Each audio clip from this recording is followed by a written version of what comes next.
Oh, tumepata taarifa leo vijana wa Chadema kama 20 hivi. Leo vijana 20 wa Chadema wamepewa kila mmoja Laki 3 kwa ajili ya kujiandaa.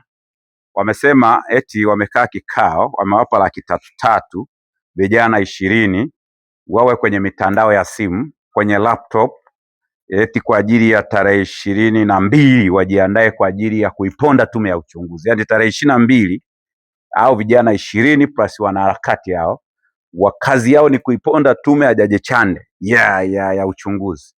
Wakishaitandika tarehe 22, wakishaitandika tarehe 23, 24 mpaka tarehe 25. Kwa hiyo wamepewa Laki 3 kwa siku wanapewa shilingi Laki 1. Maana yake kwa siku 4 wanapewa kama Laki 4. Nafikiri bado kuna hela nyingine, lakini wamepewa Laki 3 kila mmoja wa vijana 200 kwa ajili ya kuweka bando, kwa ajili ya kufacilitate, kuhakikisha wanaitandika tume ya Jaji Chande ionekane si chochote. Alafu kwanza wanataka preempt tume ya Jaji Chande iogope kutoa taarifa sahihi. Tume ya Jaji Chande iendelee kutoa taarifa sahihi ambayo tumeona kwamba amehoji zaidi ya watu Laki 6. Watu wamehojiwa, watu wametoa maoni mbalimbali kupitia simu za mkononi, kupitia live walivyokuwa wanaongea, kupitia vikao vya ndani.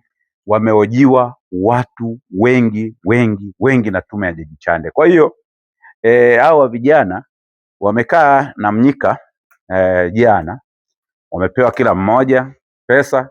Amewaambia unajua sasa hivi chama hakina ruzuku, lakini sasa si tunajua hiyo hela imetoka labda Conrad na Stefan CAS, tunajua imetoka huko.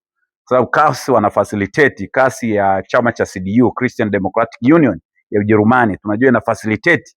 Lakini tunajua IDU, International Democratic Union, IDU nayo ina facilitate, tunajua tuna facilitate wote kuhakikisha kwamba mnalichafua taifa hili. Tunajua David McAllister na Joseph Stephen hapa wote wanahangaika kuhakikisha hili taifa. Niwaambie Joseph Stephen hapa, ujumbe wako huu hapa, nitaitafasiri kwa Kiingereza. Joseph Stephen hapa, the chairman of IDU, nikwambie kwamba haiwezekani taifa hili unatwanga maji kwenye kinu.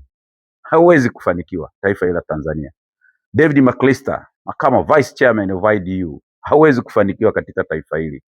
Mtakaa Munich Ujerumani, na wewe David McAllister utakaa Ubelgiji, lakini mwisho wa siku hamtafanikiwa kwa sababu makao makuu ya IDU ni Munich Ujerumani, lakini David McAllister anapatikana Ubelgiji kwa sababu ya umoja wa bunge la Umoja wa Afrika, kwa sababu yeye ndio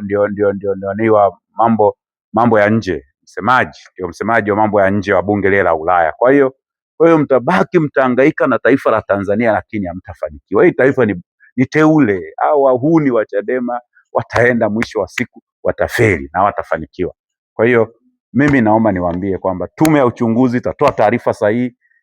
Jaji Chande ni mwadilifu, aachane na mambo ya kubi preemptive na hawa wahuni hawa ambao wanatafuta. Wametoa hela tunajua Laki 3, na mwisho wa siku tunatafuta ushahidi tutaweka ili waone namna gani wamefanya. Asanteni sana.